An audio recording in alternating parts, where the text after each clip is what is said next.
everybody, meron ako dito small box. Tapos, hindi lang basta ito small box kasi meron siyang laman sa loob. Ayan. Meron siyang ganun ba? Ngayon naisip ko, maghanap naman ako nagpa-prank dito sa bahay. Hindi naman pwedeng laging kapatid lang. So, mag-isip tayo ng pwede natin prank. Ngayon ang gagawin natin, papakula tayo kung magkano yung perang nasa box. Tapos pag tama sila, may premyo. Ngayon, gahan ko kung pwede kumauto kasi hindi pwedeng mag-brain dito sa prank ko. Hindi niya alam, mapaprank siya. Kala niyo pera. Ayan, maganda ka ngayon. Hindi guys, maghanap muna ako pwede ngayon. See you later. Tapos atake mo pag gano'n na to, di ba atake mo yan? Sige, atake mo ilay mo. Yun na, sige.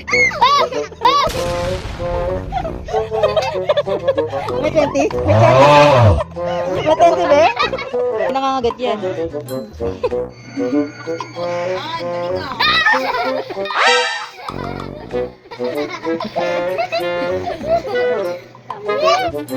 Ito na yung isa kong pamangkin, hulaan.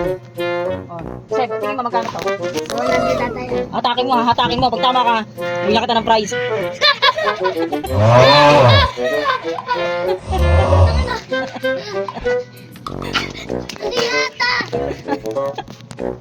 Mga kang pera, yan tuloy.